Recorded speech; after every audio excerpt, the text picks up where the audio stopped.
হযরত ওমর রাদিয়াল্লাহু তাআলা আনহু একটু পরীক্ষা করতে চাইলেন রাখাল রে, দেখি একটু বেশি দিলে কাজ হয় কিনা। রাখাল রে এবার ওমর রাদিয়াল্লাহু তাআলা আনহু বলতেছে, ও রাখাল, আমি তোমার কাছে একটা প্রস্তাব দেই, তুমি একটা কাজ করো, একটা দুধওয়ালা ছাগি আমাদেরকে দিয়ে দাও, বিনিময়ে আমরা তোমাকে তার মূল্য দিয়ে দিব। এতে আমাদের দুধের দ্বারা তৃষ্ণা নিবারণ হবে, গোশতের দ্বারা ক্ষুধা দূর হবে। তোমার মালিক যদি তোমাকে জিজ্ঞাসা করে যে ছাগল কোথায়, তুমি বলবা একটা নেকড়ে অথবা বাঘে আক্রমণ করে ধরে নিয়ে গেছে। এটা স্বাভাবিক, মাঝে মধ্যেই ঘটে। রাখাল বললে মালিক বিশ্বাস করবে।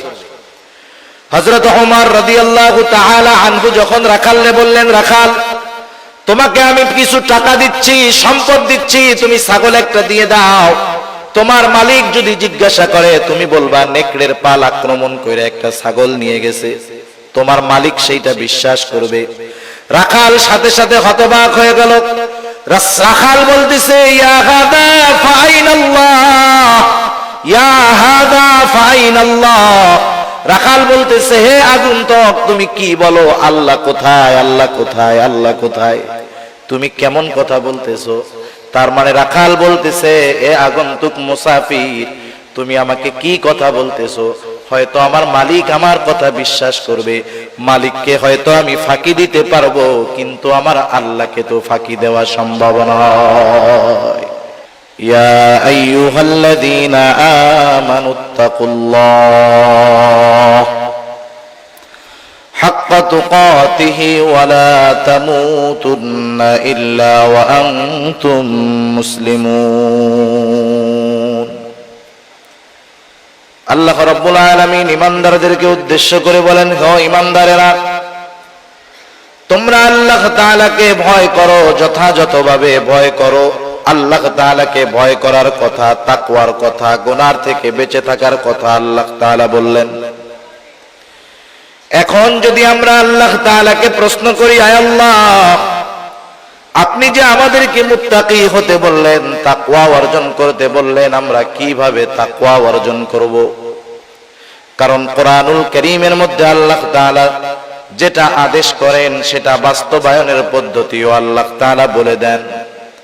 যেমন কোরআনুল কারীমের মধ্যে নামাজের কথা আছে, নামাজ কিভাবে বাস্তবায়ন করতে হবে, কিভাবে পড়তে হবে, আল্লাহ তাআলা এটাও আমাদেরকে জানায়া দিয়েছেন। যেমন কোরআনুল কারীমে আল্লাহ তাআলা ৮২ জায়গায় নামাজের কথা বললেন। এখন যদি আমরা প্রশ্ন করি নামাজ আমরা কিভাবে পড়ব, আল্লাহ তাআলা আমাদেরকে ইঙ্গিত দিয়ে দিয়েছেন, সূত্র দিয়ে দিয়েছেন। আমি আদেশ করেছি নামাজের, এই নামাজটা শিখতে হবে মুহাম্মাদুর রাসূলুল্লাহ সাল্লাল্লাহু আলাইহি ওয়াসাল্লামের থেকে। এজন্যই আল্লাহ রাব্বুল আলামিন কোরআনুল কারীমের মধ্যে বলেন, কুল আতিউল্লাহ ওয়া আতিউর রাসূল। আল্লাহ রাব্বুল আলামিন বলেন, তোমরা আল্লাহর আনুগত্য করো, তার রাসূলের আনুগত্য করো। আল্লাহর আদেশ মান্য করো, রাসূলের আদেশ মান্য করো। এখন আল্লাহর আদেশ হলো বান্দা ওয়াকিমুস সালাত, নামাজ কায়েম করো। আমরা যদি বলি আল্লাহ কিভাবে করব, কোন পদ্ধতিতে করব, আল্লাহ তাআলা বলেন, তোমাদের কোনো চিন্তা নাই, তোমরা আমার হাবিবের অনুসরণ করো, হাবিবের আনুগত্য করো। এরপরে আল্লাহ তাআলা আর আয়াতের মধ্যে আমাদেরকে জানায় দেন, মাইয়ুতি'র রাসূল ফাকাদ আতা আল্লাহ। যে আল্লাহর রাসূলের আনুগত্য করলো সে আল্লাহরই আনুগত্য করলো। আর রাসূলুল্লাহ সাল্লাল্লাহু আলাইহি ওয়াসাল্লাম বললেন, নামাজের আদেশ আল্লাহ তাআলা কোরআনে করেছে। আর আল্লাহর নবী বললেন, সাল্লু কামা রাআইতুমুনি উসাল্লি, তোমরা নামাজ ওইভাবে পড়ো যেভাবে তোমরা আমাকে নামাজ পড়তে দেখো।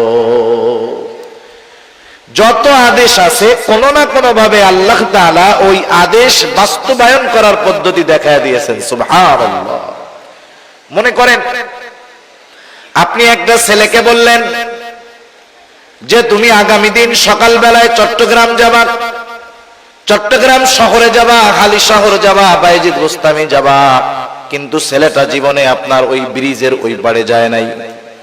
বলেন তো, যতই সহজ জায়গা হোক না কেন, অচেনা জায়গা যত সহজ হোক, কিন্তু এটা কঠিন জায়গা। অপরিচিত জায়গা যত সহজ হোক, এটা প্রথমবার কঠিন লাগবে, স্বাভাবিক।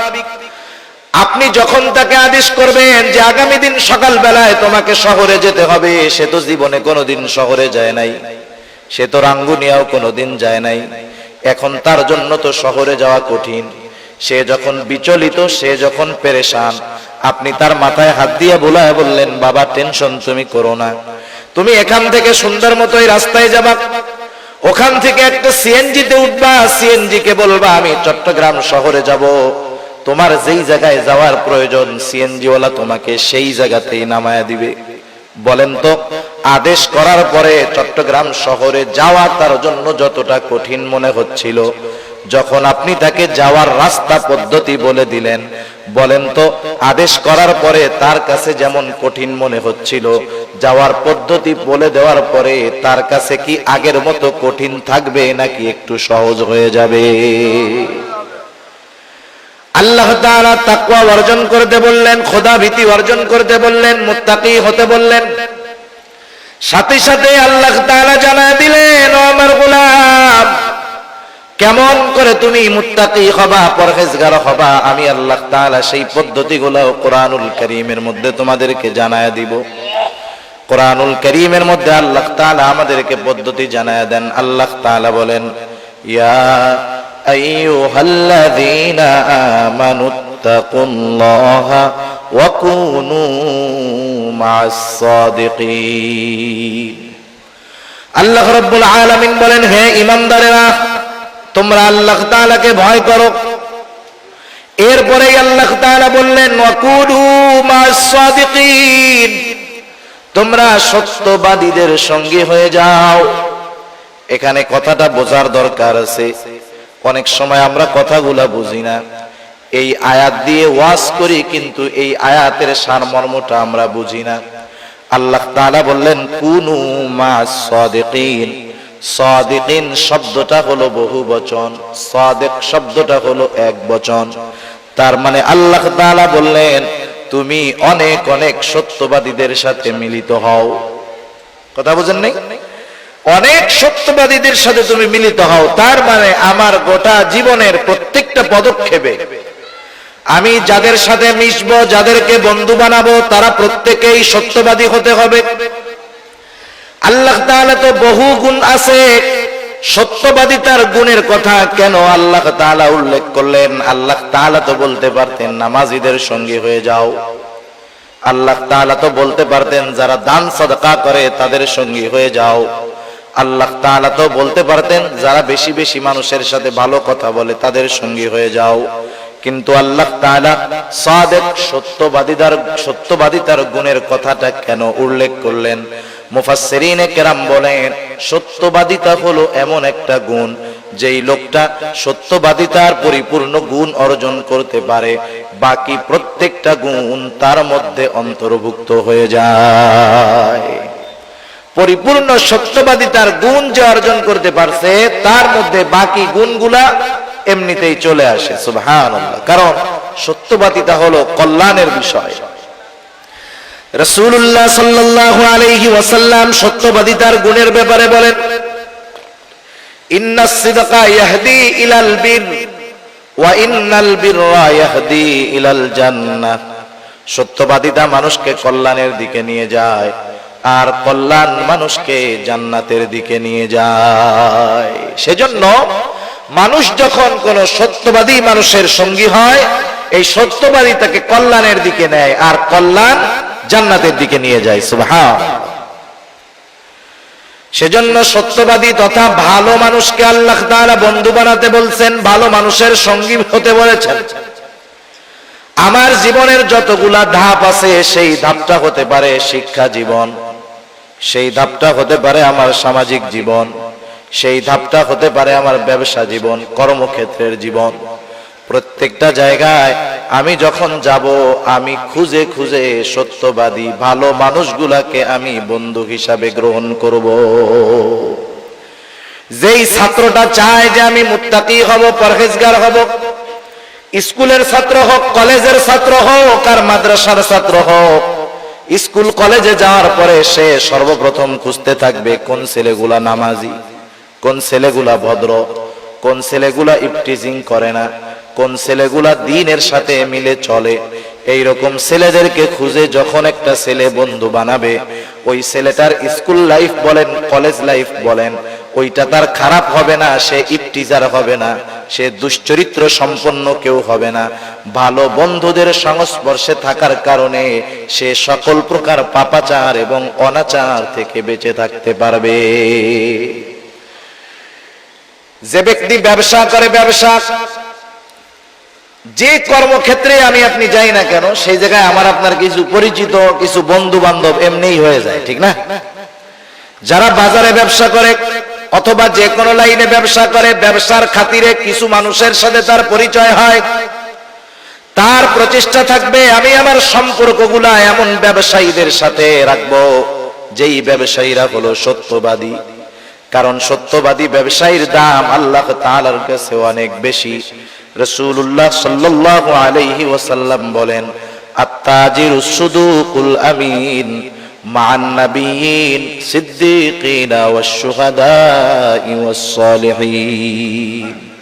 আমি যদি আমার কর্মক্ষেত্র, ব্যবসার ক্ষেত্রে সত্যবাদীদেরকে বন্ধু বানাই, আল্লাহর রাসূল ওই সত্যবাদী ব্যবসায়ীর ব্যাপারে বলেছেন, সত্যবাদী আমানতদার ব্যবসায়ী সে কিয়ামতের ময়দানে জান্নাতের মধ্যে নবীদের সাথে, শহীদদের সাথে, সিদ্দিকিনদের সাথে, নেককার বান্দাদের সাথে অবস্থান করবে। সুবহানাল্লাহ। সেজন্য আমি আমার ব্যবসা, কর্মক্ষেত্র সব জায়গায় মুত্তাকি, পরহেজগার, নামাজীদেরকে বন্ধু হিসাবে বানাবো। কারণ আমাদের দেশে প্রবাদ বাক্যেই বলা হয়, সৎ সঙ্গ স্বর্গবাস, অসৎ সঙ্গ সর্বনাশ। আমরা তো দেখেছি বহুত ভালো ছেলে, ব্রিলিয়ান্ট ছেলে, মুয়াদ্দাব ছেলে, ভদ্র ছেলে, ছেলেগুলা খারাপ বন্ধুদের সাথে মেশার কারণে এক সময় তার নৈতিকতার পদস্খলন ঘটেছে। যেই ছেলেটার ব্যাপারে মানুষেরা যা কল্পনাও করে নাই, শুধুমাত্র খারাপ সঙ্গের কারণে সে তার চাইতেও বেশি বেশি জঘন্য পাপাচার, অনাচারে লিপ্ত হয়ে গেছে। স্বাভাবিক এমনটাই হয়, এমনটাই হয়। মনে করেন 10 জন বন্ধু ভালো, এর সাথে একজন খারাপ, 10 জনের মধ্যে একজন খারাপ। 10 জন বন্ধু নামাজি, যখন এই 10 জন একসাথে হাঁটে, তাদের সাথে একজন খারাপও আছে। কিন্তু এলাকার মানুষ যখন এই ছেলেগুলাকে দেখে, তারা বলা বলি করে, দেখো ছেলেগুলা কত ভালো নামাজি, কিন্তু ওদের সাথে একটা খারাপ ছেলেও আছে। ওই ভালো গুলার সাথে চলতে চলতে একটা সময় খারাপটার মনের মধ্যে এই চিন্তা চলে আসে, হারে আমি এই ভালো ছেলেগুলার সাথে চলার কারণে আমি খারাপ হওয়ার পরেও মানুষেরা আমাকে ভালো বলে। এখন আমার উচিত এরা যেমন চারিত্রিক গুণ সম্পন্ন, আমারও চরিত্রটাকে ওই রকম বানায় ফেলা উচিত। একটা সময় দেখা যাবে, একদিন, 2 দিন, 1 সপ্তাহ, 1 মাস পর ওই খারাপ ছেলেটা ভালো মানুষের সাথে মেশার কারণে, ভালো মানুষের সাথে চলার কারণে সেও এক সময় ভালো গুণে গুণান্বিত হয়ে যায়। আবার একটা ভালো ছেলে, দিনদার ছেলে 10 জন খারাপ বন্ধুর সাথে মিশতে, আজানের সময় হলো, আজান দিল, কেউ নামাজে যায় না, বন্ধুরা খোশ গল্পের মধ্যে মজা আছে। বাকি 9 জন গল্প করতেছে, আর একজন বন্ধু সে নামাজে যাবে, শয়তানে ওয়াসওয়াসা দিচ্ছে। আরে বন্ধুদের সাথে কি সব সময় আড্ডা দেওয়া হয় নাকি? আজকে একটু আড্ডা দে, জামাতে নাইলে নাই পড়লি, একা একা বাসায় গিয়া পড়বি। এইরকম আস্তে আস্তে ওয়াসওয়াসা দিতে দিতে একটা সময় ওই বেনামাজি বন্ধুদের সাথে থাকতে থাকতে নামাজি বন্ধুটাও এক সময় বেনামাজি হয়ে যায়। সেজন্য সঙ্গের বড় প্রভাব আছে। সঙ্গ যার ভালো, কর্ম তার ভালো, সঙ্গ যার খারাপ, কর্ম তার খারাপ। এজন্য বন্ধু নির্বাচনের ক্ষেত্রে আমরা বেছে বেছে বন্ধু নির্বাচন করব। যাদের দ্বারা আমি উপকৃত হতে পারবো এমন মানুষগুলাকে আমি আমার বন্ধু হিসাবে গ্রহণ করব। এজন্যই আল্লাহ রাব্বুল আলামিন প্রথম সূত্র দিয়ে দিলেন, হে ঈমানদারেরা, আল্লাহ তাআলাকে ভয় করো আর সত্যবাদীদের সঙ্গী হয়ে যাও। সত্যবাদী, পরহেজগার, নেককার মানুষের সঙ্গ যদি তুমি গ্রহণ করো, একটা সময় তোমার জন্য মুত্তাকি হওয়াটা সহজ হয়ে যাবে। দ্বিতীয় সূত্র হলো, সর্ব অবস্থায় আল্লাহ তাআলার ভয় অন্তরের মধ্যে রাখা। অন্তরের মধ্যে এই চিন্তা নয়ন করা, আমি যেখানে যাই, যা করি, যা বলি, সর্বহালতে আমাকে আমার আল্লাহ তাআলা দেখেন। দুনিয়াতে মানুষের অপরাধ প্রবণতা কমানোর জন্য, অপরাধ দূর করার জন্য কত পদ্ধতি বের করা হয়। দুনিয়ার মধ্যে যত পুলিশ বাড়ে, বুঝবেন দুনিয়াতে তত অপরাধ বাড়তেছে। আইন শৃঙ্খলা বাহিনী, পুলিশ বাড়ার কারণ কি? অপরাধ বাড়তেছে, এই জন্য পুলিশ দরকার। রাস্তার মোড়ে মোড়ে সিসি ক্যামেরা লাগানো উদ্দেশ্য হলো যাতে অকারেন্স অপরাধগুলোকে দেখা যায়, শনাক্ত করা যায়। দিন দিন সিসি ক্যামেরার ব্যবহার বাড়তেছে, তার মানে অপরাধ প্রবণতা আমাদের মধ্যে, সমাজের মধ্যে বাড়তেছে। সিসি ক্যামেরা দিয়ে, আইন দিয়ে, প্রশাসনের লোক বৃদ্ধি করে অপরাধ প্রবণতা কমানো যাবে না, বরং অপরাধ আরো দিন যায় বাড়ে। যেমন কিছুদিন আগে রাষ্ট্রীয়ভাবে আইন হলো ধর্ষণের সর্বোচ্চ শাস্তি হলো মৃত্যুদণ্ড। ধর্ষণ করলেই মৃত্যুদণ্ড তা না, ধর্ষণের যে শাস্তি আছে, স্তর আছে, সর্বোচ্চ স্তর হলো মৃত্যুদণ্ড। কঠিন এক শাস্তি। বলেন তো, এই শাস্তি নির্ধারিত হওয়ার পরে বাংলাদেশে ধর্ষণ হয় নাই, এরকম ঘটনা ঘটছে নাকি? বরং আরো বাড়ছে। ধর্ষণ ধর্ষণের গতিতেই আছে। অপরাধের মাত্রা, শাস্তির মাত্রা বাড়ানোর সাথে সাথে অপরাধের মাত্রাটাও বেড়ে গেছে। তার মানে দুনিয়ার আইন দিয়ে, প্রযুক্তি দিয়ে মানুষকে মুত্তাকি বানানো যাবে না, গুনার থেকে বাঁচানো যাবে না। কিন্তু মানুষগুলার অন্তরে যদি কিছু বিষয় দৃঢ়ভাবে বদ্ধমূল করে নিতে পারি আমরা, তাহলে মুত্তাকি হওয়া যাবে, সকল প্রকার গুনাহ থেকে বাঁচা যাবে। অন্যতম চিন্তা হলো সর্ব অবস্থায়, সর্বহালতে আমাকে দেখতেছে কে? আল্লাহ রাব্বুল আলামিন আমাকে আপনাকে সর্বহালতে, সর্ব অবস্থায় দেখতেছে। আল্লাহ তাআলা কোরআনুল কারীমের মধ্যে বলেন, ওয়ালাকাদ খালাকনাল ইনসানা ওয়া না'লামু মা তুওয়াসওয়িসু বিহি নাফসুহু ওয়া নাহনু আকরাবু ইলাইহি মিন হাবলিল ওয়ারিদ। আল্লাহ রাব্বুল আলামিন বলেন, ওয়ালাকাদ খালাকনাল ইনসান। আল্লাহ তাআলা বলেন, আমি আল্লাহ তাআলা মানুষকে সৃষ্টি করেছি। আমাদের স্রষ্টাকে জোরে বলেন তো। নাস্তিকেরা বলে যে প্রাকৃতিক ভাবে হয়েছে, কিন্তু আল্লাহ বলেন আমি মানুষকে সৃষ্টি করেছি। আল্লাহ তাআলা বলেন আমি মানুষকে সৃষ্টি করেছি। শুধু তাই নয়, ওয়া না'লামু মা তুওয়াসওয়িসু বিহি নাফসু। আমি আল্লাহ এটাও জানি কোন জিনিসে মানুষের অন্তরের মধ্যে ওয়াসওয়াসা দেয়। আমার অন্তরের মধ্যে কোন জিনিসে ওয়াসওয়াসা দেয়? বলেন তো, দুনিয়ার কোন প্রযুক্তি, দুনিয়ার কোন সর্বাধুনিক মেশিন দিয়া আমার অন্তরের ওয়াসওয়াসা কি দিচ্ছে এটা বের করা সম্ভব নাকি? সম্ভব? বলেন।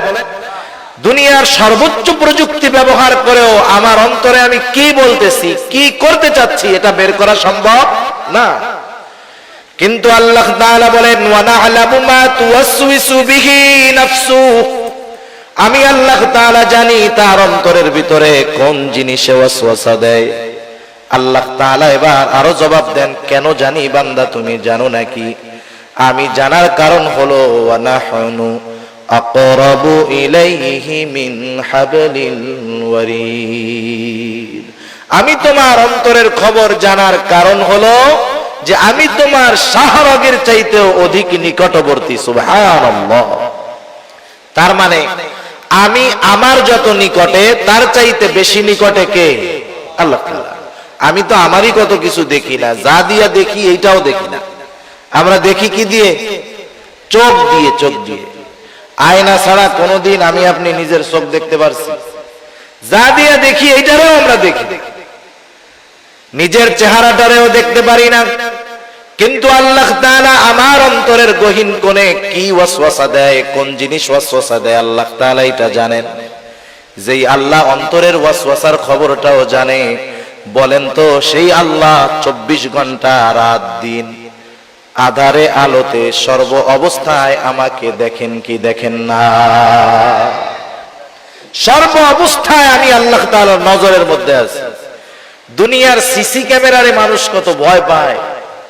একদিন এক ভিডিও দেখতে আসছে সামনে, এক চোর চুরি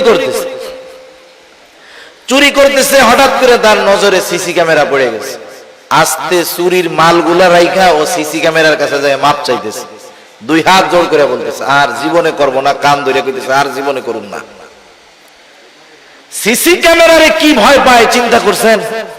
অথচ সিসি ক্যামেরার ভিডিওটা ডিলিট হতে পারে, অথবা সিসি ক্যামেরার লেন্সটা শুধু লাগানো, ওর সাথে কোনো রেকর্ড করার ব্যবস্থা নাই, কিন্তু ওইটারে কি ভয় না পায়। অথচ আল্লাহর নজরকে ভয় পায় না বান্দা, সিসি ক্যামেরারে লজ্জা পায়। কাছের মানুষ, এলাকার মানুষ দেখে ফেলবে এই জন্য অপরাধ করে না, এলাকার মানুষকে লজ্জা পায়, আল্লাহকে লজ্জা পায় না। কিন্তু রাসূলুল্লাহ সাল্লাল্লাহু আলাইহি ওয়াসাল্লাম বলেন, বান্দার আল্লাহ তাআলার ব্যাপারে সবচাইতে বেশি লজ্জাশীল হওয়া উচিত। আল্লাহ রাব্বুল আলামিন এরপরে বলেন, বান্দা আমি আল্লাহ যে শুধু তোমাকে দেখি তা না, আল্লাহ তাআলা এরপরে বলেন, ইদিয়াতালাক্কাল মুতালাক্কিয়ানি আনিল ইয়ামিনি ওয়া আনিশ শিমালি কাঈদ। আল্লাহ রাব্বুল আলামিন আমাদের ডান কাঁধে বাম কাঁধে উভয় কাঁধে দুইজন ফেরেশতা নিযুক্ত করে রেখেছেন, যারা আমাদের আমলগুলোকে কর্মগুলোকে লিপিবদ্ধ করতেছে। আমরা তাদেরকে সোজা নামে কিরামান কাতিবিন নামে চিনি। কিরামান কাতিবিন হলো সম্মানিত লেখকদ্বয়। আল্লাহ তাআলা বলেন, কিরামান কাতিবিনা ইয়ালামুনা মা তাফআলুন। এই সম্মানিত লেখকদ্বয় এরাও জানে যে আমরা কি আমল করি, ওরা জানে। আরো একজন ফেরেশতা আছে, আল্লাহ তাআলা বলেন, মা ইয়ালফিযু মিন কাওলিন ইল্লা লাদাইহি রাকীবুন আতীদ। প্রত্যেকটা মানুষের সাথে একজন সদা তৎপর ফেরেশতা আছে, যে সব সময় রেডি থাকে, কোন সময় সে অমনোযোগী হয় না। সে কি করে? আমার আপনার কথাগুলাকে সে রেকর্ড করে।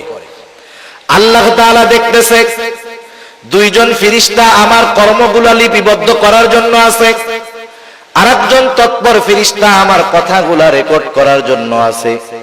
বলেন তো, দুনিয়ার মধ্যে যদি আমার কাছে এমন কোন ইনফরমেশন আসে যে হুজুর আপনার পেছনে কিন্তু দুইজন গোয়েন্দা লাগায়া দেওয়া আছে, আপনার সাথে এমন মেশিন সেট করে দেওয়া আছে, আপনার প্রতিটা কথা কিন্তু রেকর্ড হয়ে যায়, এই রকম খবর যদি আমার কাছে কেউ দেয়, অথবা আপনাদের ব্যাপারে কেউ যদি এই খবরটা দেয় যে দুইজন গোয়েন্দা কিন্তু আপনার পেছনে লাগায় দেওয়া আছে, আপনার সাথে এমন মেশিন সেট করা আছে, আপনার প্রতিটা কথা রেকর্ড হবে, আমরা জানতে পারবো।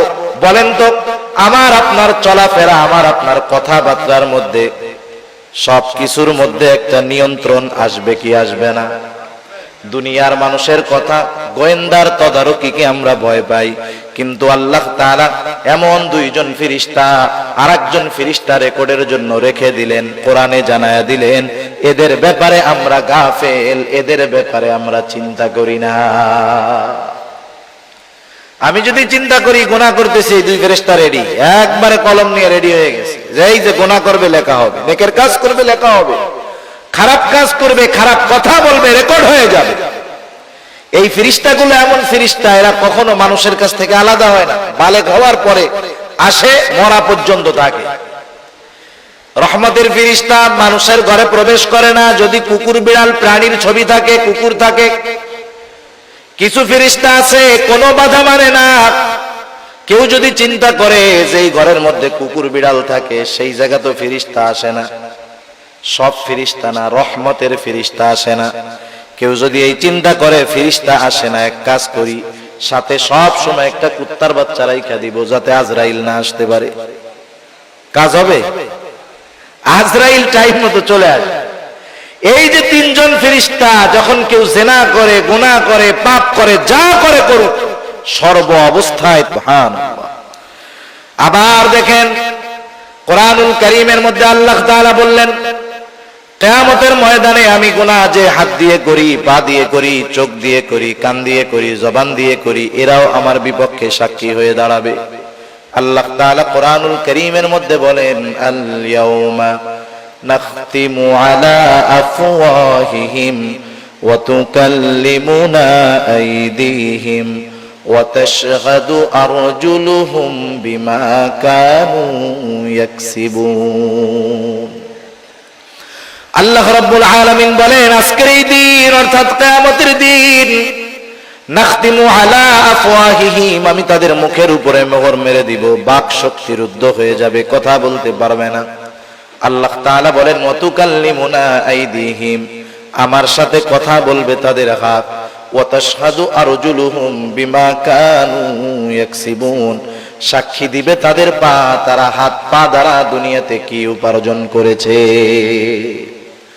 গুনাহ করার জন্য হাতের দরকার আছে, পায়েরও দরকার আছে। গুনাহ করার জন্য যাবে, পা লাগবে না?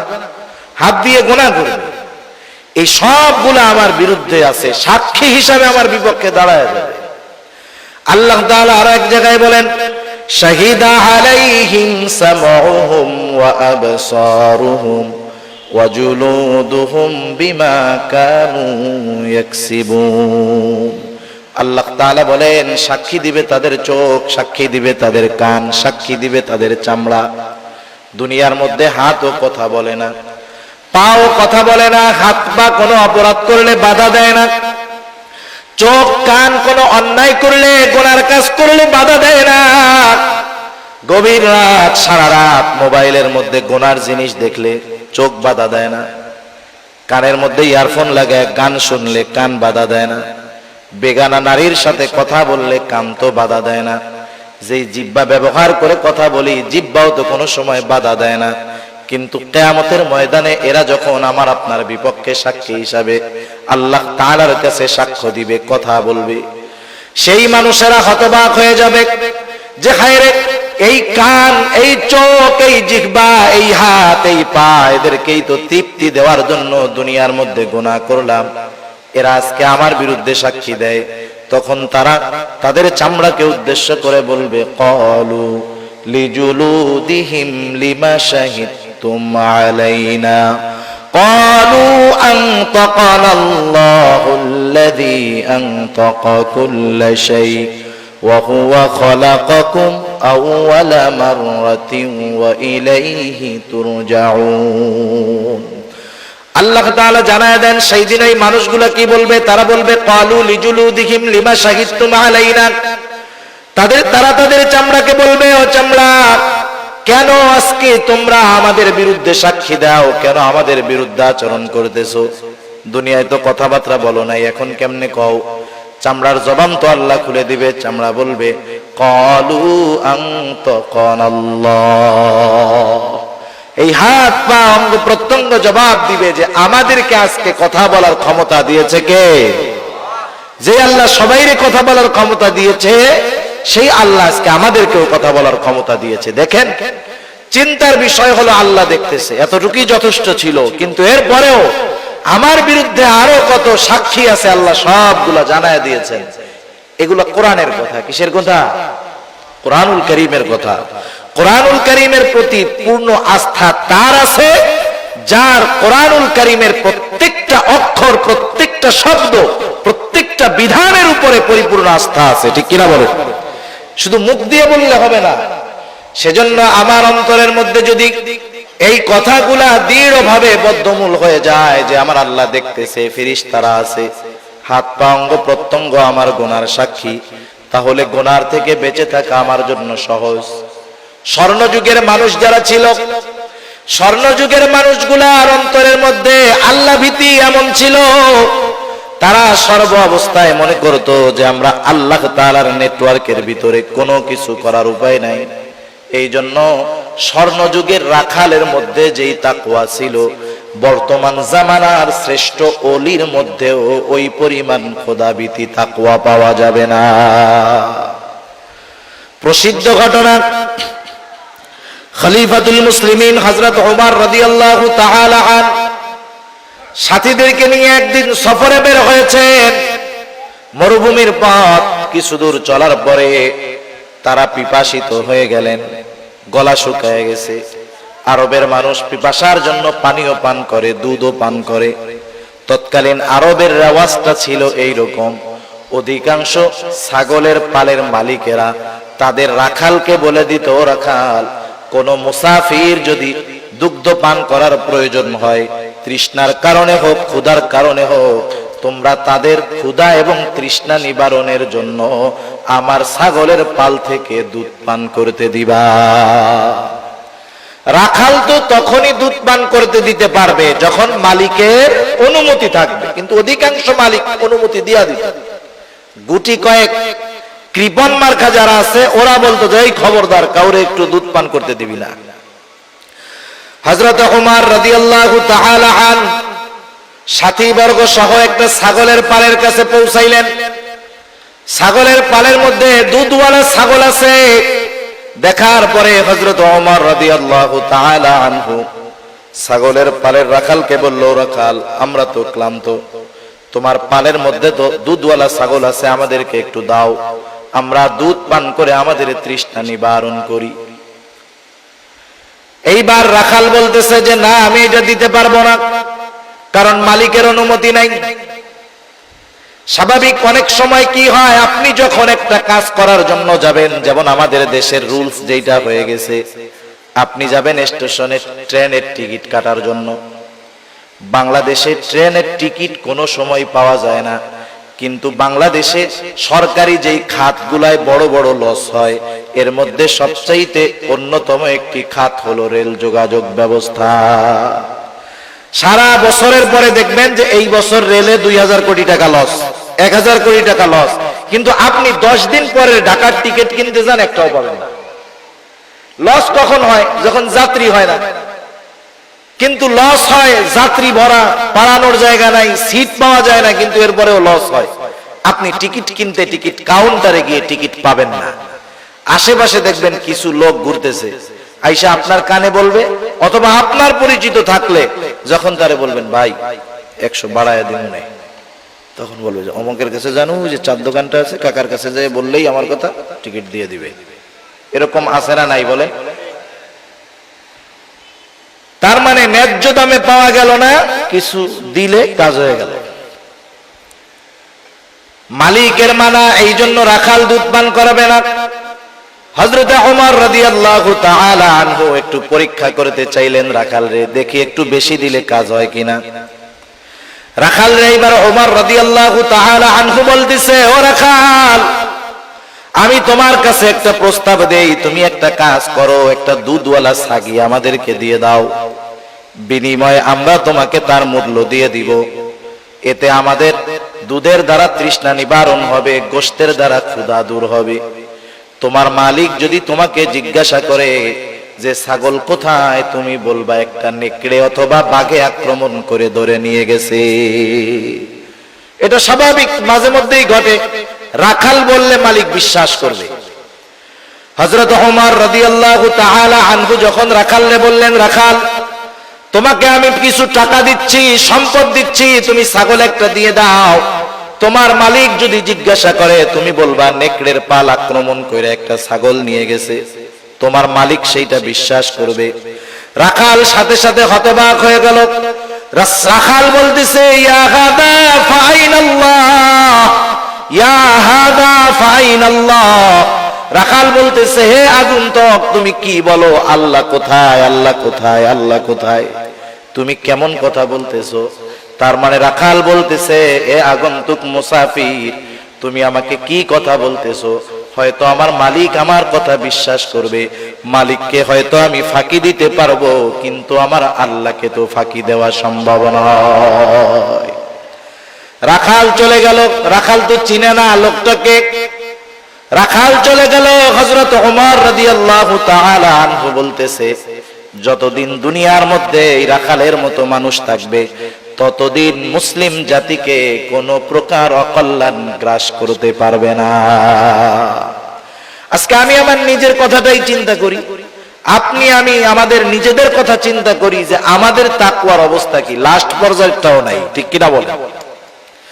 স্বর্ণযুগের নারীরা কেমন ছিল? স্বর্ণযুগের যুবতী নারীরা কেমন ছিল? হযরত ওমর রাদিয়াল্লাহু তাআলা আনহু রাতের বেলায় বের হইতেন মানুষের খোঁজ খবর জানার জন্য। একদিন একেবারে শহরের শেষ প্রান্তে হযরত ওমর রাদিয়াল্লাহু তাআলা আনহু চলে গেলেন। রাতের শেষ প্রহর, সুবহে সাদিকের পূর্ব মুহূর্তে তিনি দেখতেছেন একটা ঘরের মধ্যে মিটমিট করে আলো জ্বলতেছে। একটু অবাক হলেন, সকলে ঘুম, নিস্তব্ধ নীরবতা, কিন্তু ওই ঘরটার মধ্যে কেন আলো জ্বলে? আস্তে আস্তে ওই ঘরের দিকে তিনি অগ্রসর হয়ে গেলেন। কান পেতে আছেন, ভেতরে থেকে দুইজনের গলার আওয়াজ পাওয়া যায়, দুইজন নারী। একটা বিষয় মনে রাখতে হবে, শাসক প্রজার অবস্থা জানার জন্য নিজে অথবা শাসকের দায়িত্বপ্রাপ্ত কেউ যদি বাস্তব অবস্থা জানার জন্য কারো ঘরের দেয়ালে কান পাতে, সেটার বৈধতা আছে। কিন্তু আমার আপনার নাই। আমার আপনার আছে? আমার আপনার নাই। কোন মহিলার অপর মহিলার গোপন কথা এরকম কান লাগায় শোনার অধিকার নাই। আল্লাহ তাআলা মানা করছেন, ওলা তাজাসসু, তোমরা গুপ্তচর বৃত্তি করবা না। কিন্তু রাষ্ট্রপ্রধান অথবা রাষ্ট্রপ্রধান যদি কাউকে দায়িত্ব দেয় কোনো কারণে, সে গুপ্তচর বৃত্তি করবে, এটা করার দরকার। হযরত ওমর রাদিয়াল্লাহু তাআলা আনহু কান লাগায় শুনতেছেন দুইজন মহিলার গলার আওয়াজ। বোঝা গেল একজন মা, একজন মেয়ে। মা ঘুম থেকে উঠে মেয়েকে ডাকতেছে, বলতেছে, ওহে কন্যা, দ্রুত উঠে যাও, ছাগলের দুধটা দহন করো, সকাল বেলায় বিক্রয় করে দেওয়া হবে। এখন তো ছাগলেও দুধ কম দিচ্ছে, আমরাও অভাবে আছি। দুধটা দহন করার পরে তুমি দুধের সাথে একটু পানি মিশায়া দিও, তাতে বেড়ে যাবে। মেয়েটা বলতেছে, মা আপনি কি বলেন? খলিফা দুধের সাথে পানি মেশাতে মানা করছে। মা বলতেছে, মেয়ে তুমি কি বোকা নাকি? কোথায় খলিফা আর কোথায় আমরা?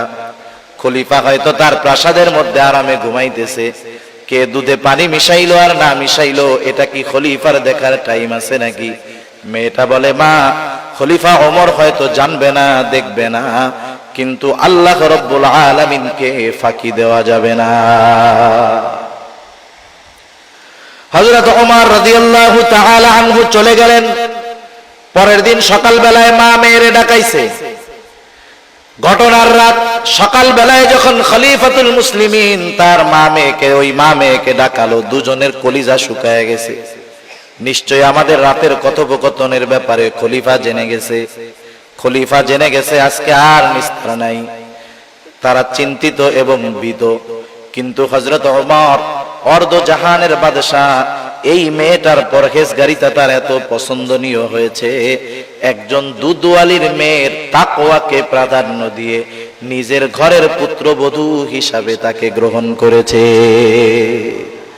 কারণ রাসূলুল্লাহ সাল্লাল্লাহু আলাইহি ওয়াসাল্লাম তো বলছে যে চারটা জিনিস দেখে মানুষ বিবাহ করে, সম্পদ দেখে, সৌন্দর্য দেখে, বংশ দেখে, দিন দেখে। নবী বলেন, ফাযফার বিদাতিদ দ্বীন, দিনকে প্রাধান্য দেওয়ার কথা বলা হয়েছে।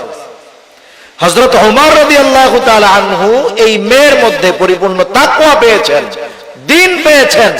এজন্য একজন দুধওয়ালির মেয়ে হওয়া সত্ত্বেও অর্ধ জাহানের বাদশা তার ছেলের সাথে ওই মেয়ের বিবাহ দিতে কোনো প্রকার কোণঠাবোধ করেন নাই। তাদের কাছে একজন তাকওয়া সম্পন্ন মানুষ কত দামি। আর এই মেয়ের ঔরস থেকেই এক সময় দুনিয়ার মধ্যে পঞ্চম খলিফা ওমর ইবনে আব্দুল আজিজ রাহমাতুল্লাহি আলাইহির মতো জগৎ বিখ্যাত সাধকের জন্ম আল্লাহ তাআলা দুনিয়াতে দিয়েছেন। সেজন্য আমি আপনি যদি এই চিন্তা অন্তরের মধ্যে রাখি, আমার আল্লাহ আমাকে সর্ব অবস্থায় দেখতেছে, বলেন তো এই চিন্তা যদি আমার মধ্যে থাকে, তাহলে আমার রাতের চরিত্র, মানুষের লোকচক্ষুর অন্তরালের চরিত্র আর মানুষের মধ্যের চরিত্র সেম হয়ে যাবে। রাতেও চরিত্র যেমন, দিনের বেলাতেও তার চরিত্রটা তেমন হয়ে যাবে। শুধু এতটুকু চিন্তা আমার আপনার জীবনের গতিপথ বদলিয়ে মুত্তাকি আমাকে আপনাকে বানাতে পারে। তৃতীয় বিষয়, তৃতীয় পদ্ধতি, আমি আমার জীবনের হিসাব নিকাশ গ্রহণ করব। যেই মুমিন তার জীবনের হিসাব নিকাশ গ্রহণ করে, সেই মুমিন মুত্তাকি সফল মুমিন হতে পারে। কারণ বাজারের মধ্যে যেই ব্যবসায়ী তার ব্যবসার হিসাব যথাযথভাবে রক্ষণাবেক্ষণ করে, সে হতে পারে সফল ব্যবসায়ী। দেখবেন কিছু ব্যবসায়ী আছে বাজারের মধ্যে, রাত 10টায় দোকান বন্ধ হয়, বাজার বন্ধ হয়, সে 9টার সময় শাটার নামায়া দেয়। 1 ঘন্টা ব্যাপী সে হিসাব করে আজকে দিনে আমার কত টাকা বিক্রয় হলো, কত টাকা বাকি গেল। এই দুইটার উপরে নির্ভর করে আজকের লাভের হিসাবটা তার মধ্যে চলে আসে যে আজকে আমার 1 লক্ষ টাকা বিক্রি হলো, আজকে আমার 3000 5000 টাকা লাভ হলো। আগামী দিন এই লাভের উপরে নির্ভর করে আমাকে ব্যয় করতে হবে। এইভাবে দৈনন্দিন যেই ব্যবসায়ী তার হিসাব রক্ষণাবেক্ষণ করে, 2-4 বছর পরে দেখা যাবে এই ব্যবসায়ী সফল ব্যবসায়ী হয়ে যাবে। কিন্তু যেই ব্যবসায়ীর কোনো হিসাব নাই, হিসাবের রক্ষণাবেক্ষণ নাই, সকালে যায় মাল কেনে বেচে বাকি দেয়, কোথায় টাকা কি হিসাব নিকাশ করে না, এই ধরনের বেহিসাবি অধিকাংশ ব্যবসায়ী যত বড় পুঁজি নিয়ে ব্যবসা করুক না কেন, হিসাব রক্ষণাবেক্ষণ না করার কারণে একটা সময় তার ব্যবসা লাভের মুখ দেখে না, বরং লসের মুখ দেখতে থাকে। যারা আদর্শ ব্যবসায়ী দেখবেন এরা হিসাব করে, 1 টাকা 2 টাকার হিসাবও তারা ছাড় দেয় না। আমরা তো অনেক সময় মনে করি ওরে বাবা এত বড় ব্যবসায়ী 2 টাকাও লেখা রাখছে, না না, এটা তার একটা রুলস, তার এই নিয়ম নীতি তাকে সফল ব্যবসায়ী হওয়ার পথে অগ্রসর করেছে। অনুরূপভাবে যেই মুমিন তার জীবনের হিসাব নিকাশ গ্রহণ করে, সেই মুমিনের জীবন পরিবর্তন হয়। এই জন্য বুজুর্গানে দিন বলেন, প্রত্যেকটা মুমিন রাতে ঘুমানোর পূর্বে যখন বিছানায় শুবে, তখন তার সারা দিনের আমলের হিসাব নিকাশ করবে। সে ঠান্ডা মাথায় চোখ দুটাকে বন্ধ করে সকাল থেকে নিয়ে শোয়ার আগ পর্যন্ত কতগুলা ভালো কাজ করেছে, কতগুলা অন্যায় করেছে, কতগুলা পাপ করেছে, সে যদি ঠান্ডা মাথায় চিন্তা করে, সকাল থেকে নিয়ে রাত পর্যন্ত প্রত্যেকটা কাজের দৃশ্য তার চোখের সামনে ভেসে উঠবে। সে চিন্তা করতে পারবে যে আজকে আমি 10টা গুনার কাজ করেছি, আজকে আমি 9টা নেকের কাজ করছি। আজকের হিসাবে গুনাহ বেশি, নেকের কাজ কম।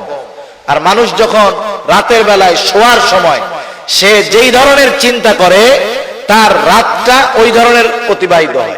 যেমন কেউ যদি শোয়ার সময় মোবাইল টেপা শুরু করে, ফেসবুক হোক ইউটিউব হোক যাই করে করুক, দেখবেন এক সময় ফেসবুক টিপতে টিপতে টিপতে টিপতে ইউটিউব দেখতে দেখতে রাত যত গভীর হয় তত অশ্লীলতা পাপের দিকে সে ধাবিত হয়।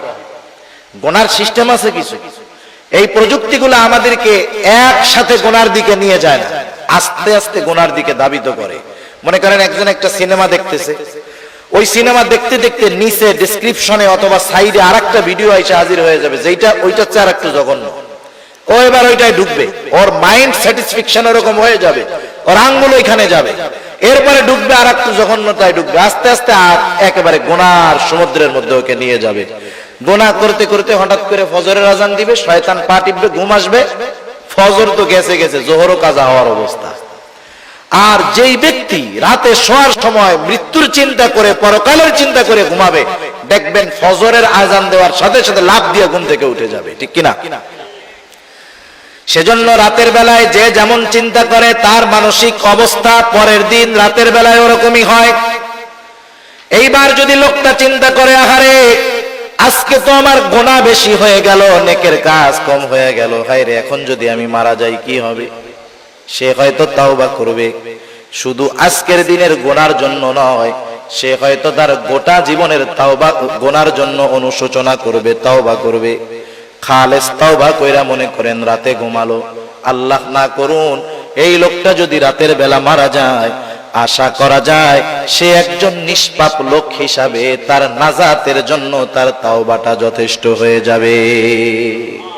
কারণ সে তো তাওবা করে ঘুমাইছে, খালেস তাওবা করে ঘুমিয়েছে, আর গোনা করার মতো সুযোগ পায় নাই। চিন্তা করেন এতটুকু চিন্তা তার মধ্যে তাওবার অনুশোচনা, গোনার অনুশোচনা আনতে পারে, তাওবা করে মরতে পারে, নাজাত পেয়ে যেতে পারে। সেজন্য নিজের জীবনের আমলের হিসাব নিকাশ নেওয়া, হতে পারে এই হিসাবটাই একটা সময় আমাকে গোনামুক্ত জিন্দেগি গড়ার তৌফিক দান করবে। আর গোনামুক্ত জিন্দেগি যেই মুমিনের, সেই মুমিন হলোই মুত্তাকি মুমিন। মানুষের সামান্য চিন্তা কেমন করে পরিবর্তন করে মানুষের। হযরত আব্দুল্লাহ ইবনে উমর রাদিয়াল্লাহু তাআলা আনহু হতে একটা হাদিস আসছে। আব্দুল্লাহ ইবনে উমর রাদিয়াল্লাহু তাআলা আনহু বলেন, এই হাদিসটা, এই ঘটনাটা আল্লাহর নবী একবার, দুইবার, 3, 4, 5 বার নয়, বারবার আমাদের কাছে বর্ণনা করেছেন যে বনি ইসরাইলের মধ্যে এক জালেম ছিল। এই জালেমের নাম হলো কিফিল, ধনাঢ্য জালেম, টাকাওয়ালা জালেম। এমন কোন পাপ নাই, এমন কোন গুনাহ নাই যেটা সে করে নাই। সকল প্রকার পাপ সে করত। একদিন তার কাছে একজন অভাবগ্রস্ত দরিদ্র মহিলা তার কাছে আসলো কিছু টাকা ধার চাওয়ার জন্য, কর্জে হাসানা চাওয়ার জন্য। কিন্তু জালেম কিফিল যখন দেখলো মহিলার চেহারাটা সুন্দর, এইবার মহিলাকে সে কুপ্রস্তাব দিয়ে বসলো। মহিলা অভাবের তাড়না তার এতটা বেশি ছিল, সে জালেম কিফিলের শর্ত মেনে নিতে বাধ্য হলো। কারণ হাদিসের মধ্যে আসছে কাদাল ফাকিরু আইয়াকুনা কুফরা, দারিদ্রতা মানুষকে কুফরি পর্যন্ত পৌঁছায় দেয় মধ্যে। সেজন্য একটা কথা বলার দরকার। মনে করেন অনেক সময় হয় যে আল্লাহ তাআলা আমাদেরকে অ্যাবিলিটি দিয়েছে, সম্পদওয়ালা বানাইছে, কিন্তু আমার প্রতিবেশী অভাবগ্রস্ত।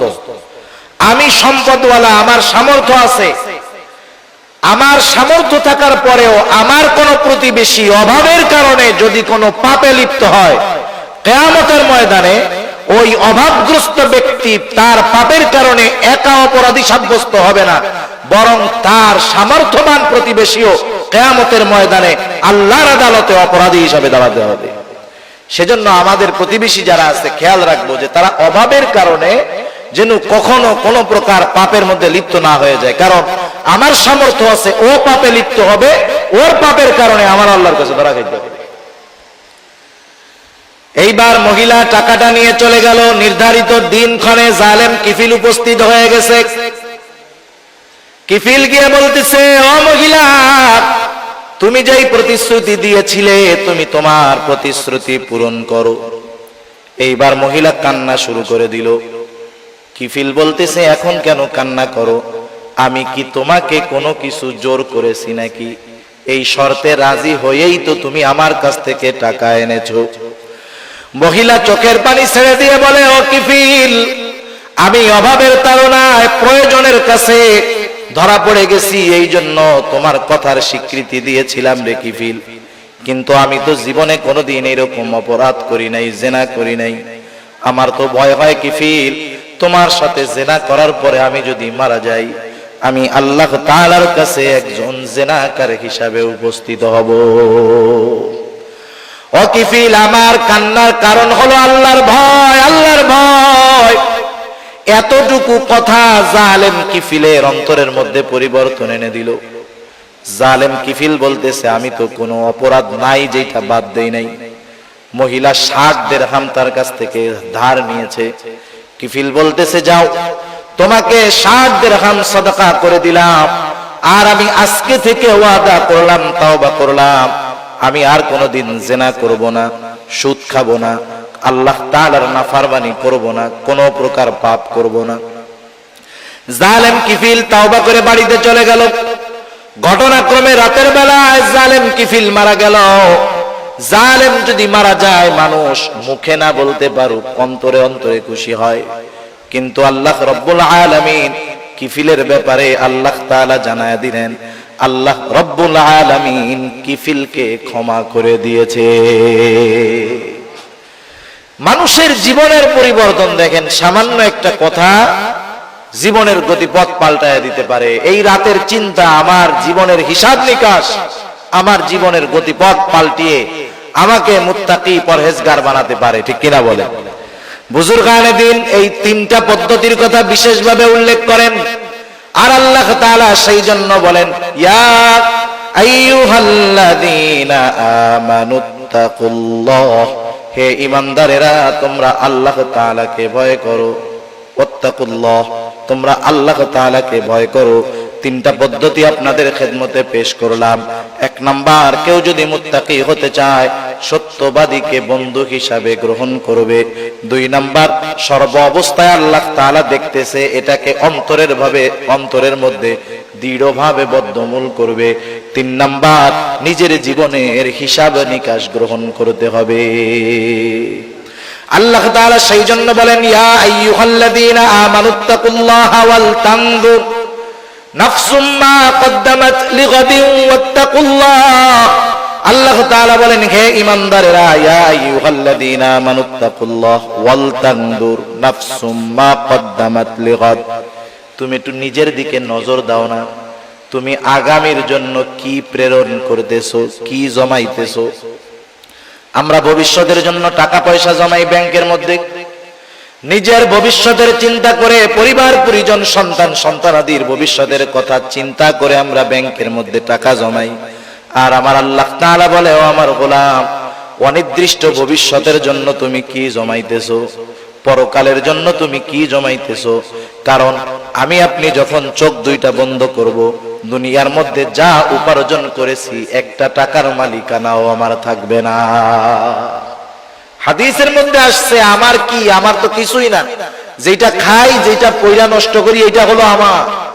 যখন মানুষ মারা যায় তার সাথে তিনটা জিনিস যায়, একটা জিনিস থাকে, দুইটা চলে আসে। তার সন্তান সন্তানাদি যায়, তার কিছু মাল আসবাব যায়, আর তার আমল যায়। সন্তান সন্তানাদি পরিবার পরিজন চলে আসে, তার কিছু মাল আসবাব কবর দেওয়ার জন্য নেওয়া হয়, চাদর টাদর এইসব, ওইটাও নিয়ে আসে। শুধু তার সাথে তার আমলটা অবস্থান করে। সেজন্য আল্লাহ বলেন, ওয়াল তানজুর নাফসুম মা কদ্দামাত লিগাদ।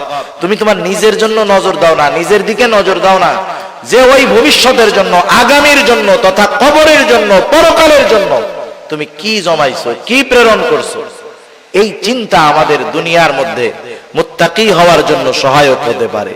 আর কোন ব্যক্তি যদি মুত্তাকি হয়, দুনিয়াতে যত আমল আছে খেয়াল রাখবেন, প্রত্যেকটা আমলের দুনিয়া আখিরাত উভয় জাহানের কল্যাণ আছে।